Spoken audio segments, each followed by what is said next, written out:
A consistent joke with my friends is that aging is a trap.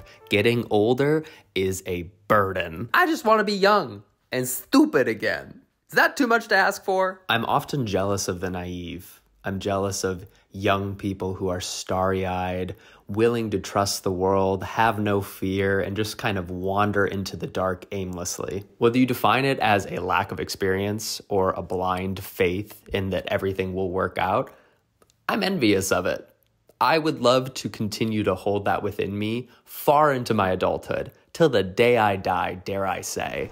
So I was traveling in Argentina recently. I, weirdly enough, have never been to South America. I've been so many places in the world. I now have been to 6 continents, like over 30 different countries, but for some reason have never gone what I feel is in my backyard, even though it's much further than that. It took like 19 hours to get from LA to Buenos Aires. And I always find that when traveling a new place, a place that's completely unknown to me, a place that I do not speak the language, I don't know necessarily what the cuisine is, what the pace of the city is, what's transportation like, all of these things, a lot of that fear seemingly sinks into every pore of my being. And I sometimes feel very anxious about traveling and trips like this. Because what could happen? Anything and everything, potentially all at once.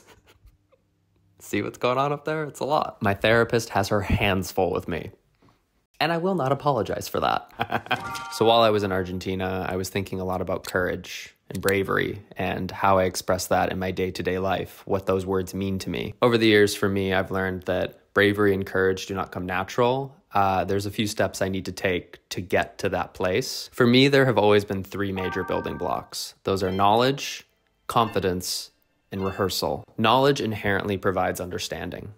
When you allow yourself to go to a place of vulnerability, of not knowing, of the unknown, that takes bravery in and of itself. What makes me afraid of this world? Is it inadequacy? Is it rejection, expectation, standards, myself, others? What is it that makes me afraid? And once you allow yourself to go through those steps in that process, for me, then it is all about confidence. It's all about walking the walk and talking the talk, baby. How are you going to strut about the town and pretend that you are brave and you are confident, even if you're not? And now we rehearse, we learn, we pretend, and we become. We learn, we pretend, we become. It's a cycle.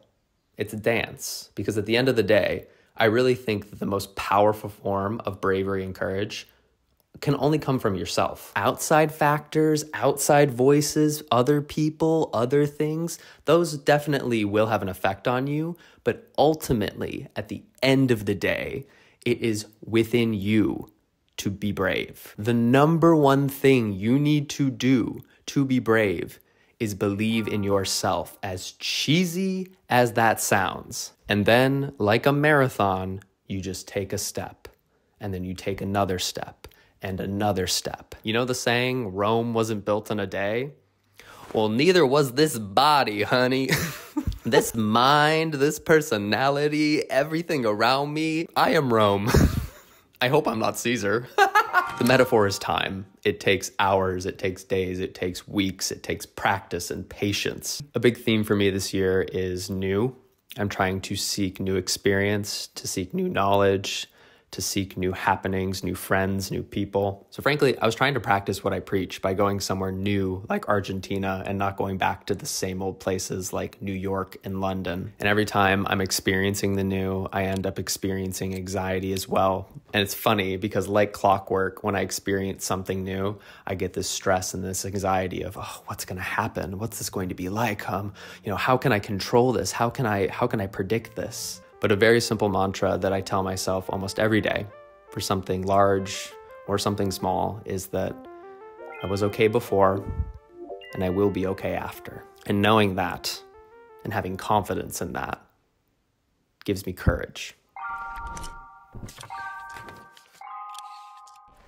Like I said, I've been in therapy for years, and that is exactly how I work through conversations just like this, which is why I'm excited to talk about today's sponsor, BetterHelp. BetterHelp is wonderful because it makes starting therapy less intimidating and easier for people. Whether it's over the phone, a video chat, or even just messaging, you can choose the therapy that makes you most comfortable. BetterHelp gives you access to a wide range of therapy expertise that may otherwise not be available in your area. And it's easy to sign up too. To get started, you'll just fill out a questionnaire with some basic information, and in as little as 48 hours, BetterHelp will match you with one of over their 30,000 credentialed different therapists. If you feel like your therapist isn't a great fit, you can switch anytime at no additional cost. It's no big deal. Okay, now do me a favor. Click the link in my description or visit betterhelp.com/ConnorFranta. That's betterhelp.com/ConnorFranta. And join the over 4 million people who've used BetterHelp to live happier and healthier lives. By clicking that link, you help support this channel and it gets you 10% off your first month of BetterHelp. So you can connect with a therapist and see if it helps you.